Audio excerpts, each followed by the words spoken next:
Hello बच्चों। आज मैं आपको क्लास 10th का जो डीओई की तरफ से आपको प्रैक्टिस पेपर 4 मिला है वो कराऊंगी मैथ्स का। ठीक है। टोटल हमारे को अभी तक 4 पेपर मिले हैं, तो 3 पेपर हम पहले कर चुके हैं, तो ये आज हमारा 4th नंबर का जो पेपर है वो है। तो चलो देखते हैं। पैटर्न सेम वही है कि पार्ट ए 2 सेक्शंस में है, फिर पार्ट बी 3 सेक्शंस में बटा हुआ है, 2 मार्क्स 3 मार्क्स और 5 मार्क्स। तो आज हम पार्ट ए का सेक्शन 1 करेंगे, क्वेश्चन नंबर 1 to 16। ठीक है, जो 1 मार्क के क्वेश्चन है। ठीक है ना। सेम हिंदी मीडियम वालों को भी यही क्वेश्चन पेपर मिला है कि प्रैक्टिस पेपर मिला हुआ है गणित का। पैटर्न सेम वही है। भाग ए में 2 खंड है, फिर भाग बी में जो दूसरा भाग है उसमें 3 खंड होंगे, जिसमें हमारे को 2 मार्क्स 3 मार्क्स और 5 मार्क्स के क्वेश्चंस मिलेंगे। तो आज हम भाग ए का खंड पहला करेंगे, जो हमारे 1 से 16 तक के क्वेश्चंस होंगे जिसके अंदर, और 1 मार्क के क्वेश्चंस होंगे। ठीक है, चलो फर्स्ट क्वेश्चन आप पे यहाँ पर, the length of a minute hand of a clock is 5 centimeter. Find the central angle of the sector made by the minute hand during the time period 6 am and 6:35 am. देखो आपसे कह रहा है कि एक मिनट हैंड है clock की, पता है आपको क्लॉक में 2 हैंड होती है, एक मिनट हैंड और एक आवर हैंड। तो मिनट हैंड की लेंथ आपको दे रखी है 5 सेंटीमीटर। अब आपको क्या करना है, सेंट्रल एंगल आपको निकालना है सेक्टर का। ठीक है ना। कब का, जब टाइम कितना हो रहा होगा 6 am से 6:35 am के बीच का सेंट्रल एंगल आपको फाइंड करना है। ठीक है ना। चैप्टर नंबर 12 का आपका ये क्वेश्चन है। ठीक है। यहाँ पर लिखा है एक घड़ी की मिनट की सुई 5 सेमी लंबी है। मिनट की सुई द्वारा प्रातः 6 बजे से 6:35 बजे तक पुहार किए गए त्रिज्याखंड का कोण ज्ञात कीजिए। तो देखो आपको एक घड़ी की सुई बता रखी है कि कितनी 5 सेमी लंबी है वो घड़ी की सुई। अब आपको क्या करना है, उस घड़ी की सुई, जो घड़ी की सुई है ना, वो 6 बजे से 6:35 तक कितना भुआर किया गया त्रिज्याखंड कोण, उसका जो कोण होगा वो आपको बताना है। देखो कुछ ऐसा, अगर मैं आकृति बना दूं तो अगर 6 यहाँ पर है और 6:35 यहाँ पर है, ये कोण आपको बताना है कि कितना होगा। ठीक है। तो अब हम इसे करेंगे कैसे, देखो यहाँ पर सबसे पहली बात तो अगर मैं देखूं कि 60 मिनट में जो हमारी घड़ी की सुई है वो कितना कोण बनाती है, 360 डिग्री का। 60 मिनट मतलब 1 आवर हो गया, एक बार पूरा घूम जाना ना, तो 360 का बनाएगी। तो मैं यहाँ लिख देती हूँ, इन 60 मिनट सेंट्रल एंगल इज 360। ठीक है। तो इन 1 मिनट में सेंट्रल एंगल कितना होगा हमारे पास, तो 1 मिनट में सेंट्रल एंगल होगा 360 डिवाइडेड बाय 60। ठीक है ना। अब मुझे कितना निकालना है, मुझे निकालना है 6 am से 6:35 am का। तो कितने मिनट हो गए, मतलब कि 35 मिनट हो गए। 1 मिनट में इतना है, तो 35 मिनट में मेरा सेंट्रल एंगल होगा कितना, इसको 35 से मल्टीप्लाई कर दो। ठीक है ना। इसको इससे काटा तो 6 आएगा, तो 6 इंटू में 35 करोगे तो आपका 210, ये आपका क्या आ जाएगा, सेंट्रल एंगल आ जाएगा। ठीक है। सेम हिंदी मीडियम वाले बच्चे भी यही लिख देंगे जैसे उनको यहाँ दे रखा है। त्रिज्याखंड का कोण कह रहा था ना वो आपसे, यहाँ लिख देना कि आप 1 मिनट की कह रहा था। तो 60 मिनट में त्रिज्याखंड का कोण कितना होगा, 360। तो फिर 1 मिनट में त्रिज्याखंड का कोण कितना होगा,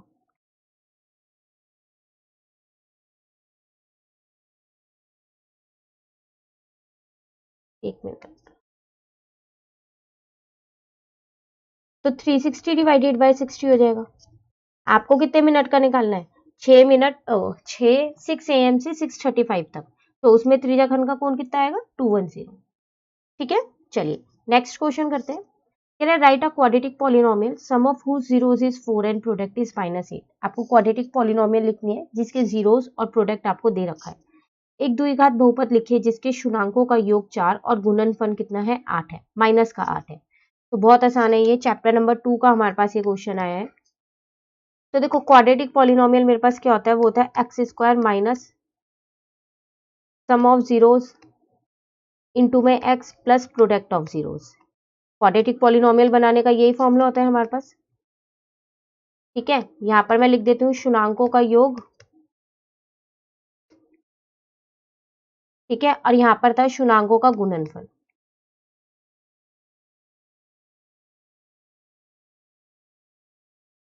शुनांकों कर दो इसे आप।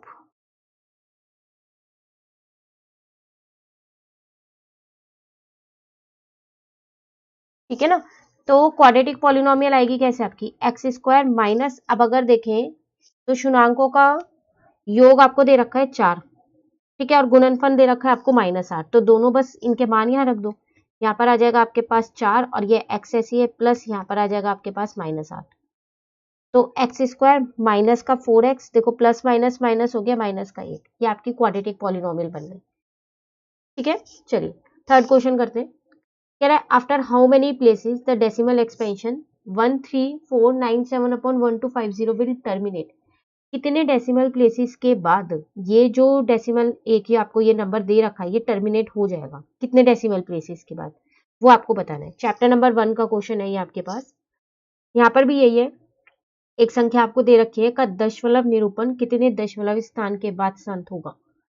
तो कैसे करेंगे इसको, आपको ये बताना है कि जो ये आपको दे रखा है एक संख्या, तो इसका जो दशमलव है, दशमलव निरूपण है, वो कितने स्थान के बाद खत्म हो जाएगा। तो देखो कैसे निकालेंगे इसको हम यहाँ। सबसे पहली बात तो जो नंबर मुझको दे रखा है ना वो हम यहाँ पर लिख लेते हैं।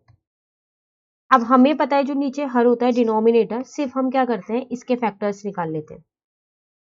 तो जब मैंने इसके फैक्टर्स निकाले तो यहाँ पर 250 आया, फिर 5 से मैंने इसको कर दिया तो 50 आ गया, फिर 5 से कर दिया तो 10 आ गया, अब फिर दोबारा 5 से जा रहा था ये 2 पे और 2 1 जा 2 हो गया सॉरी।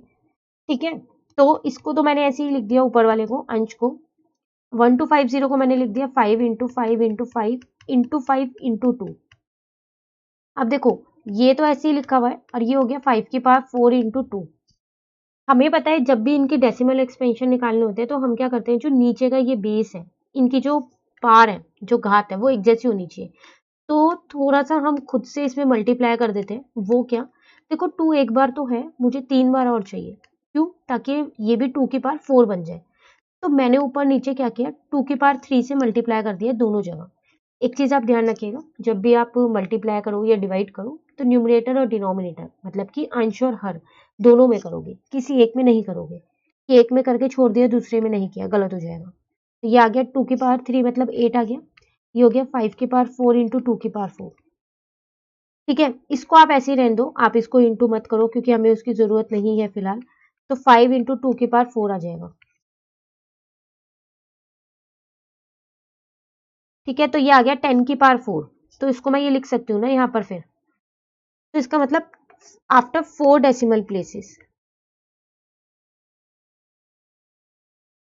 4 डेसिमल प्लेसेस के बाद वो जो डेसिमल एक्सपेंशन है वो टर्मिनेट हो जाएगा। ठीक है, चलिए नेक्स्ट करते हैं क्वेश्चन नंबर 4। अच्छा, इसमें एक और भी है, इंटरनल चॉइस आपको मिली है, लिखा है यहाँ पर गिवन दैट द एचसीएफ, आपको एचसीएफ दे रखा है 2, आपको एलसीएम निकालना है इन दोनों नंबर्स का। ये भी चैप्टर नंबर 1 का क्वेश्चन है, कि हमने अपने पीछे के प्रैक्टिस पेपर्स में भी देखा था कि इंटरनल चॉइस में सेम चैप्टर के क्वेश्चन है, तो हम कोई भी चैप्टर छोड़ नहीं सकते हैं। कोई टॉपिक हाँ अगर आपको लग रहा है कि ये मुश्किल है नहीं आ रहा तो जरूर आप उसे छोड़ सकते हो, पर चैप्टर आप कोई भी नहीं छोड़ सकते हो। ठीक है, तो एचसीएफ दे रखा है, एलसीएम आपको निकालना है। हिंदी मीडियम में भी सेम यही है, एचसीएफ आपको 2 दे रखा है और एलसीएम आपको इसका ज्ञात करना है। तो हम इसको कैसे करेंगे, तो 4 वाला बाद में करेंगे, पहले ये इंटरनल चॉइस वाला कर लेंगे। तो और डाला, देखो होता क्या है, HCF into LCM is equal to product of 2 number होता है, दो नंबरों का गुणनफल होता है यहाँ पर।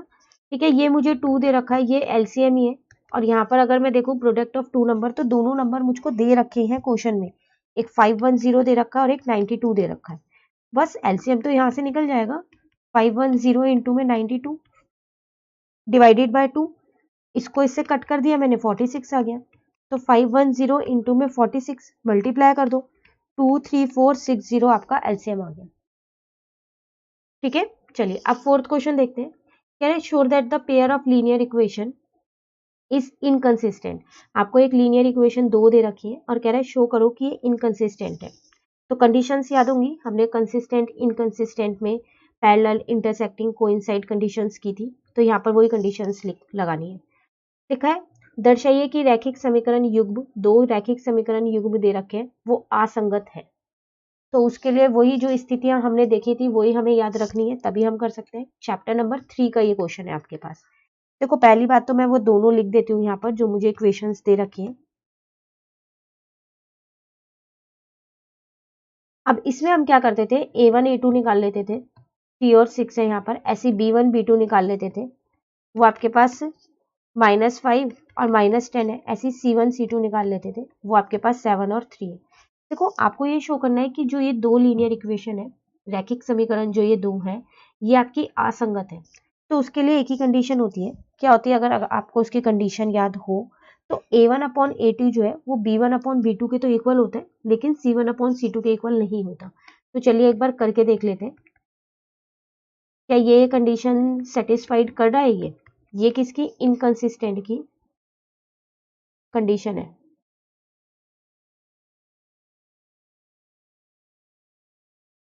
ठीक है ना।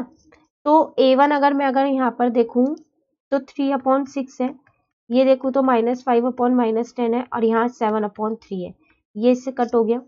ठीक है, अगले स्टेप में यहाँ पर मैंने इसको कट किया तो ये 1/2 आया, ये भी 1/2 आ गया कट होके।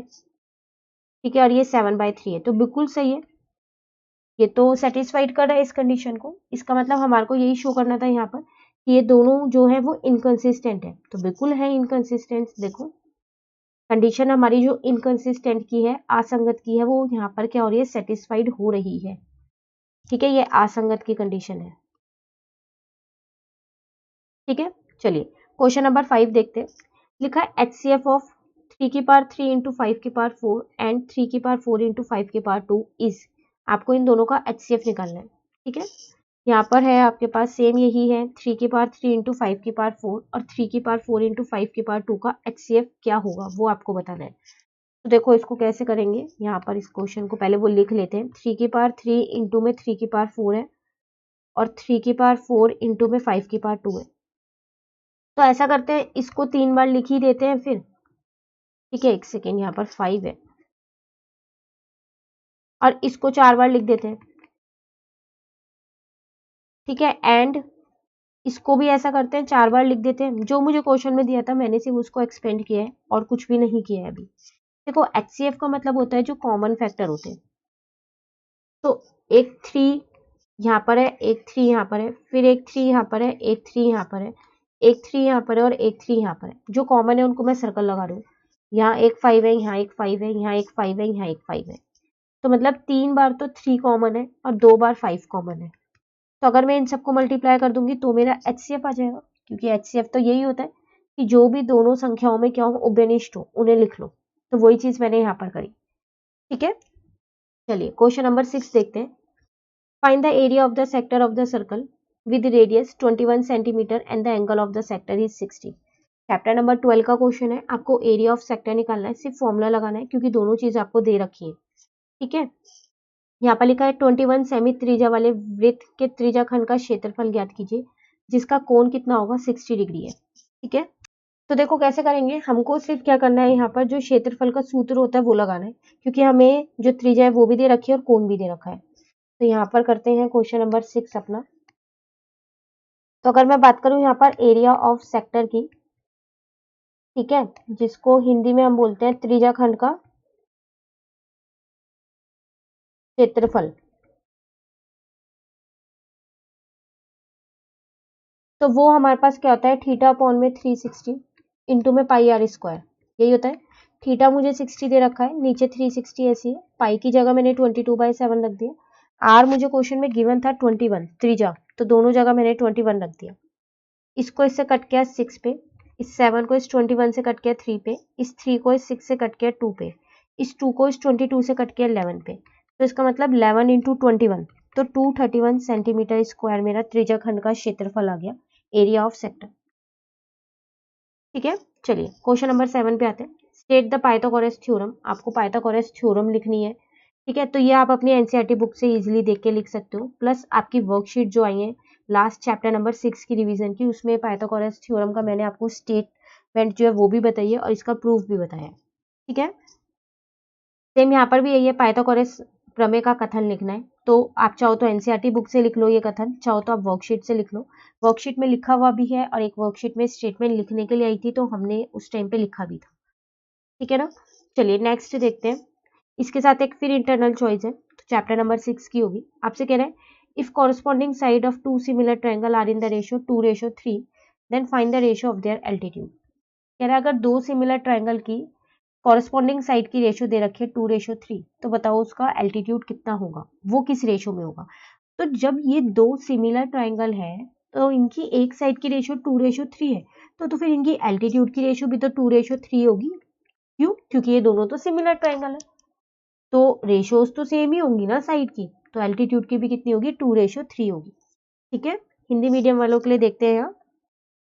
यदि दो समरूप त्रिभुज की संगत भुजाओं का अनुपात 2:3 हो तो उनकी ऊंचाइयों का अनुपात ज्ञात कीजिए। जब आपके पास समरूप त्रिभुज है तो समरूप त्रिभुज की संगत भुजाओं का अनुपात आपको दे रखा है 2:3, तो फिर उनकी जो ऊंचाई है उनका अनुपात भी तो 2:3 ही होगा। क्यों? क्योंकि ये तो मेरे समरूप त्रिभुज है ना, तो अनुपात तो एक जैसा ही होगा भुजाओं का, इसलिए इसका आंसर है यहाँ पर 2:3, ठीक है। चलो 8th क्वेश्चन पे आ गए हम। Express 945 as a product of prime. आपको 945 को क्या करना है, प्रोडक्ट ऑफ प्राइम की फॉर्म में एक्सप्रेस करना है। मतलब कुछ नहीं है, चैप्टर नंबर 1 का क्वेश्चन है, आपको क्या करना है, इसके फैक्टर्स निकालने, ठीक है। यहाँ लिखा है 945 को अभाज्य गुणनखंड के रूप में व्यक्त कीजिए, तो आपको क्या करना है, 945 के गुणनखंड करने हैं, ठीक है ना। तो चलो यहाँ पर करते हैं। क्वेश्चन नंबर हमारे पास ये सॉरी क्वेश्चन नंबर 8 है ये 945। तो 5 से किया पहले मैंने, तो वो आया मेरा 189, फिर मैंने इसको 3 से कर दिया तो 63 आ गया। फिर एक बार और ये 3 से जा रहा था, 21 आ गया। अब की बार भी ये 3 से ही जा रहा है, 7 आ गया, 7 1 जा 7। तो 945 के अभाज्य गुणनखंड करने थे, तो 5 इंटू 3 की पावर 3 इंटू 7। क्यों? क्योंकि 3 जो है वो 3 बार लिखा है, इसलिए मैंने सीधा 3 पे घात लगा दिया 3, ठीक है। चलिए नेक्स्ट क्वेश्चन देखते हैं। क्वेश्चन नंबर 9 कह रहा है find the circumference of the circle whose area is 616 centimetre square. अगर आपको याद हो, ऐसा क्वेश्चन हमने अपनी वर्कशीट में भी किया है, एक इसी चैप्टर की जो वर्कशीट आई थी, ठीक है। आपको क्या करना है, सर्कमफेरेंस ऑफ सर्कल निकालना है, उसका एरिया आपको दे रखा है। तो सर्कमफेरेंस निकालने के लिए मुझे सिर्फ आर चाहिए होती है, पर आर नहीं है, तो पहले मैं एरिया से आर निकाल लूंगी, फिर सर्कमफेरेंस निकाल दूंगी, ठीक है ना। यहाँ कह रहा है यदि एक वृत्त का क्षेत्रफल 616 सेमी हो तो इसकी परिधि ज्ञात कीजिए।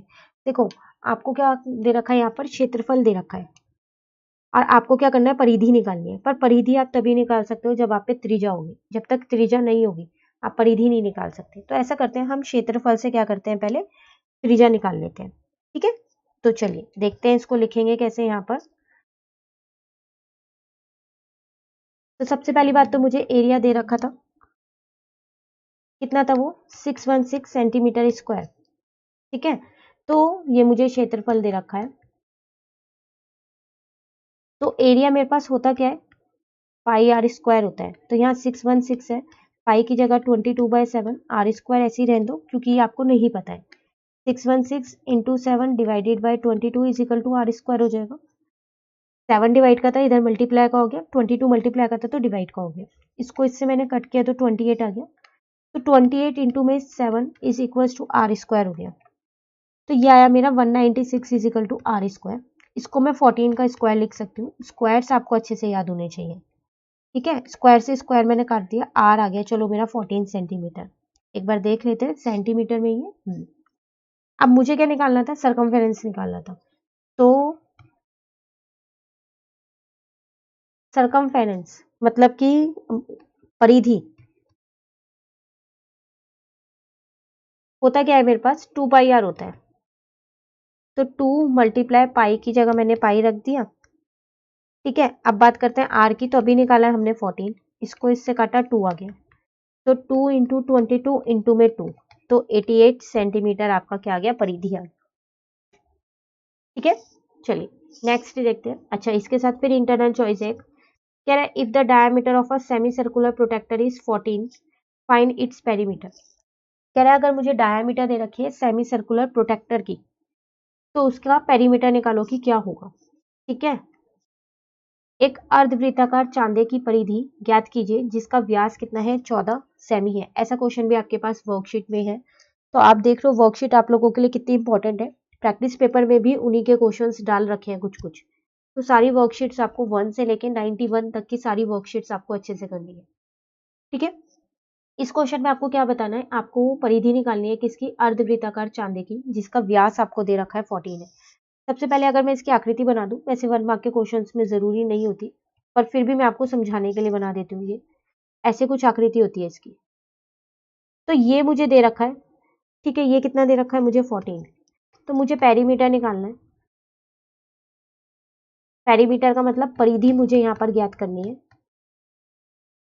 तो वो होती है मेरे पास किसकी, देखो पेरीमीटर है यहाँ पर सेमी प्रोटेक्टर अर्धवृत्ताकार, तो 2 पाई आर होता है वैसे तो, लेकिन उसको 2 से डिवाइड करना पड़ेगा। क्यों, क्योंकि ये सेमी प्रोटेक्टर है, सेमी सर्कुलर है ये। ठीक है, और प्लस डी करेंगे, ये नीचे वाला भी तो लेते हैं, सेमी तो सिर्फ यही वाला आ जाएगा। ठीक है, तो नीचे वाले के लिए प्लस डी, इसको इससे कट कर दिया, पाई की जगह 22/7। आर कितना है भाई, देखो डी मुझे दे रखा है तो मैं आर आसानी से निकाल सकती हूँ, 7 आ जाएगा। तो आर की जगह मैंने 7 लिख दिया, डी की जगह 14। इस 7 को इस 7 से कट किया, 22 प्लस 14 दोनों को प्लस किया, 36 सेंटीमीटर आपका आंसर आ गया। ये आपके अर्धवृत्ताकार चांदे का परिधि आ गई। ठीक है, चलिए नेक्स्ट क्वेश्चन पे आते हैं। क्वेश्चन नंबर 10 पे आ गए हम। कह रहा है a surveyor want to find out the distance of the foot of the tower from point A. He measure angle A as 10A is equals to 1/2. What is the distance of the foot of the tower from point A if the height of the tower as shown in the given figure? देखो एक figure आपको दे रखी है, यहाँ पर ये आपको tower की हाइट दे रखी है और आपसे कह रहा है कि आपको 10A ये दे रखा है, 10A। आपको क्या करना है इस क्वेश्चन में, डिस्टेंस निकालना है किससे, फुट ऑफ द टावर, ये है फुट ऑफ द टावर, और ए, इसका मतलब आपको बी ए फाइंड करनी है क्वेश्चन के अंदर। ठीक है, यहाँ पर देखते हैं, यहाँ पर भी सेम आकृति बनी हुई है। ठीक है, लिखा है एक संरक्षक बिंदु ए के पास से टावर की दूरी ज्ञात करना चाहता है। वह कोण ए को 10A = 1/2 के रूप में मापता है। यदि टावर की ऊंचाई 30 सेमी है, जैसा कि आकृति में दिखाई गया है, तो बिंदु ए से टावर के पद की दूरी ज्ञात कीजिए। दूरी क्या होगी। ठीक है, देखो आपको ना यहाँ पर क्या दे रखा है, ये एक टावर दे रखा है, इसकी आपको ऊंचाई भी दे रखी है। अब आपको इस टावर के पद से और जो ये एक ए बिंदु है इसके बीच की दूरी ज्ञात करनी है, लेकिन आपको ये 10A दे रखा है, कितना, 1/2। तो बहुत आसान है, जब हमें 10A दे दिया है तो हम 10A वाला ही लगा देते हैं। क्वेश्चन नंबर हमारे पास ये है 10। तो देखो 10A वो होगा मेरे पास P/B। अगर आप लोगों को याद हो, पंडित बद्री प्रसाद हर हर बोले, ये मैंने आपको शुरू में ही बोला था, जब भी ट्रिग्नोमेट्री का चैप्टर है, त्रिकोणमिति, हमेशा ये आप कॉपी पे साइड में लिख लो। 10A मुझे 1/2 दे रखा है। अब अगर मैं P की बात करूं तो P मेरे पास 30 होगा, क्योंकि इसके सामने वाला P होता है, एंगल जो होता है उसके सामने वाला, और नीचे वाला बेस होता है। तो ये मुझे 30 दे रखा है और यहाँ BA ऐसे लिख दो, तो लो BA आपके पास यहाँ से निकल गया 60 मीटर। बहुत आसान सा क्वेश्चन था ये तो। ठीक है, चलिए क्वेश्चन नंबर 11 देखते हैं। यहाँ पर आपसे कह रहा है क्वेश्चन नंबर 11 में, the mean and mode of the data are 24 and 12 respectively, find its median. Mean और मोड दे रखा है, आपको मीडियन निकालना है, तो इनका एक रिलेशनशिप होता है, उससे हम बहुत आसानी से मीडियन निकाल सकते हैं। ठीक है, कह रहा है आंकड़ों का मध्य और बहुलक क्रमशः 12 और 24 है, इसका मध्यक ज्ञात कीजिए। तो माध्य और बहुलक दे रखा है, मध्यक आपको ज्ञात करना है। तो देखो आपके पास इनमें तीनों में एक संबंध होता है, वो क्या, पहले मैं लिख लेती हूँ यहाँ पर कि मीन मुझे इतना दे रखा है और मीडियन मुझे, अच्छा मोड दे रखा है, मीडियन तो मुझको निकालना ही है। तो वो रिलेशन क्या होता है, mode is equals to 3 median minus 2 mean होता है। तो मोड मुझे 12 दे रखा है, मीडियन नहीं दे रखा, मैंने उसको मीडियन ही लिख दिया। ठीक है, 2 मीन मतलब कि 24 हो गया। आप लोग हिंदी मीडियम वाले बच्चे यहाँ लिख लेना, ये माध्यक हो गया आपका, माध्य, ये माध्यक हो गया और ये बहुलक हो गया। ठीक है, तो आपको देखो 12 और 24 दे रखा था, तो वही सारी चीजें मैंने यहाँ रख दी है। बस अब आपको कुछ नहीं करना है, ये 12 ऐसे ही रहने दो, 2 × 24 करोगे तो 48 आएगा।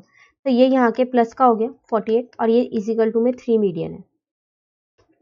ठीक है, तो यहाँ पर कितना आ जाएगा 60, इसको मैं नीचे ले आई, मीडियन को यहाँ अकेला छोड़ दिया क्योंकि मुझे मीडियन का ही मान निकालना है। तो यहाँ से मेरे पास मीडियन कितना आ गया 20, और मीडियन ही मध्यक ही आपको ज्ञात करना था। ठीक है, चलिए नेक्स्ट करते हैं। क्वेश्चन नंबर कौन सा है हमारे पास 12 है। कह रहे two tangents to a circle inclined at an angle of 80 degree are to be drawn at the centre, what angle is to be constructed between the radii of the circle. कह रहे दो टेंजेंट्स है जिनके बीच का angle मुझे 80 degree दे रखा है। अब बताओ कि सेंटर पे कौन सा एंगल होगा बिटवीन टू रेडियाई, दो रेडियाई के बीच में जो एंगल बनेगा वो कितने डिग्री का होगा, वो आपको बताना है। ठीक है, किसी वृत्त पर परस्पर 80 डिग्री के कोण पर झुकी स्पर्श रेखाओं की रचना करनी है। इसके लिए केंद्र पर उस वृत्त की त्रिज्याओं के मध्य कितना माप का कोण की रचना करनी होगी। आपको क्या करना है, यहाँ पर दो स्पर्श रेखाओं के बीच का कोण 80 डिग्री का बनाना है। ठीक है, अब आपको ये बताना है कि उसके केंद्र पर जो दोनों त्रिज्याएं बन रही है उनके बीच का कोण कितना होगा। ठीक है, देखो इसको हम कैसे करेंगे। यहाँ पर पहले हम ना इसकी एक छोटी सी यहाँ पर आकृति बना लेते हैं ताकि आप लोगों को ये अच्छे से समझ में आ जाए। ये है, ये आपको 80 दे रखा है। आपको क्या ज्ञात करना है, यहाँ पर ये आपका सेंटर है, ये आपको पता है ये 90 डिग्री होगा। क्यों भाई, थ्योरम 10.1 की जो हमारी त्रिज्या होती है वो स्पर्श रेखा पे लंब होती है, radius is perpendicular to tangent, तो ये दोनों 90 है, ये आपको बताना है। नाम दे देते हैं इसको ए पी बी। तो देखो ये तो एक चतुर्भुज बन गया ना, और चतुर्भुज के चारों चारों कोणों का योग कितना होता है 360 होता है। तो 3 कोण तो मुझे पता है, तो चौथा मैं निकाल सकती हूँ। तो कोण ए प्लस कोण पी प्लस कोण बी प्लस कोण ओ इजिकल टू 360 होगा। कोण ए मुझे पता है 90 है, कोण पी मुझे पता है 80 है, कोण बी मुझे पता है 90 है, ये मुझे निकालना है। ठीक है, तो अब हम क्या करेंगे, आप चाहो तो इन तीनों को एक साथ प्लस कर सकते हो। तो ये आ जाएगा आपके पास 260 प्लस कोण ओ इजिकल टू 360। तो लो यहाँ से आपका कोण ओ निकल गया, 360 minus 260 is equal to 100 degree. इसका मतलब उन दोनों त्रिज्याओं के बीच का जो कोण है वो कितना होगा, 100 डिग्री का होगा। ठीक है, ये आपको पता है ना, ये थ्योरम 10.1 के अकॉर्डिंग है। तो आपको लिखना है कि कोण ए और कोण बी जो है वो 90 डिग्री होंगे। क्यों होंगे, अकॉर्डिंग टू थ्योरम 10.1। बस थ्योरम लिख देनी है, 1 मार्क का है, थ्योरम लिखने की जरूरत नहीं है। अगर ये 2 या 3 मार्क्स का होता तो हम इसमें थ्योरम भी लिख देते। ठीक है, तो मैं यहाँ लाइन ड्रॉ कर देती हूँ। चलिए क्वेश्चन नंबर 13 पे आ गए।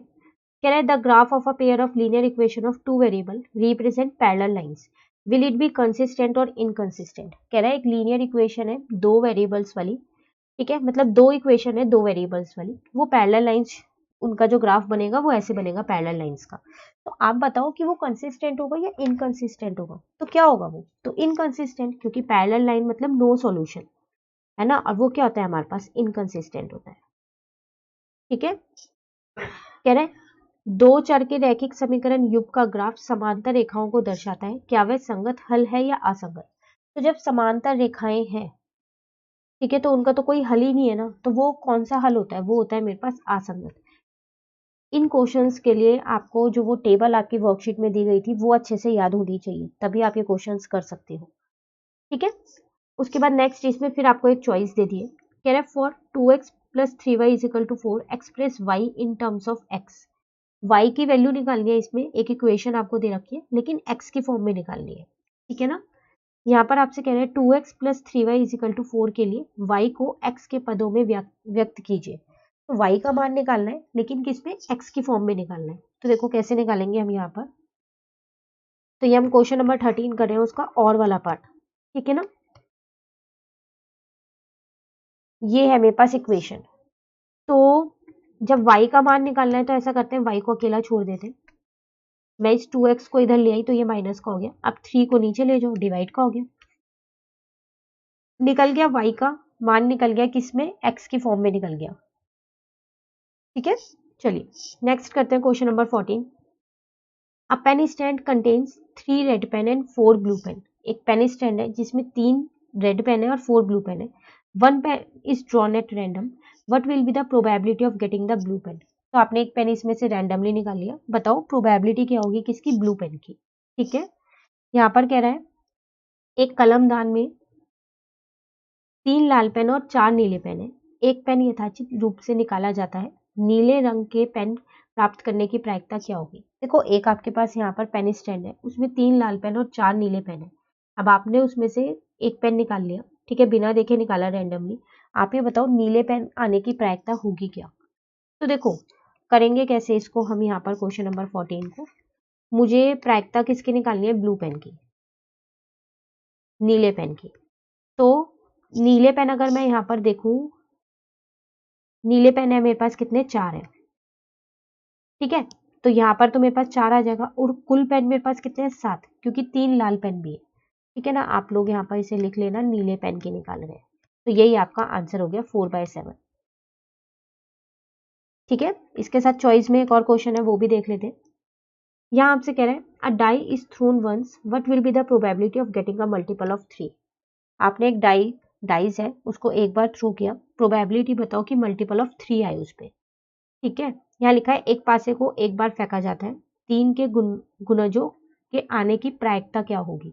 तो उस पर वो संख्या आए जो 3 से क्या होती है? विभाज्य, मतलब कि पूरी पूरी डिवाइड हो जाए, तो क्या होगी?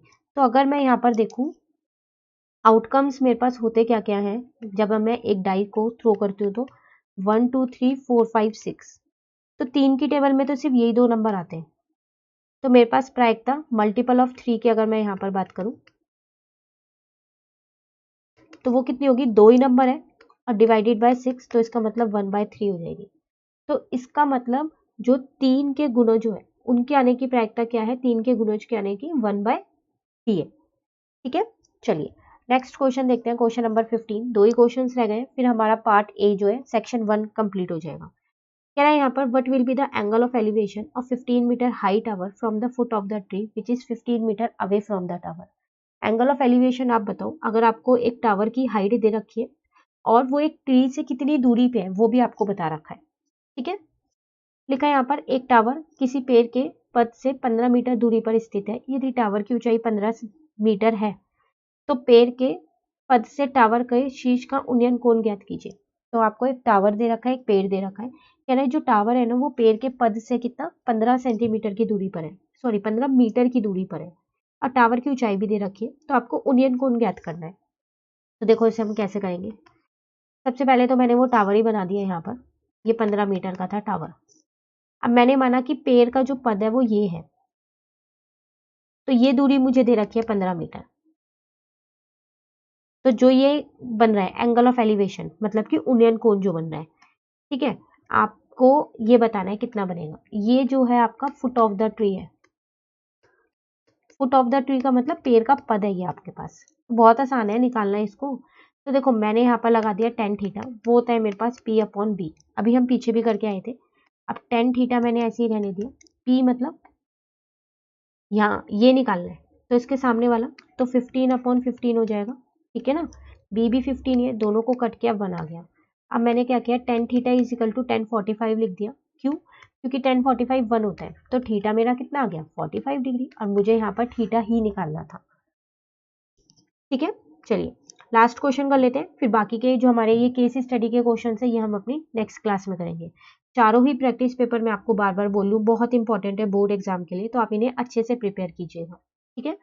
यहाँ पर लिखा है the probability of happening of an event is 0.681। What will be the probability of not happening the event.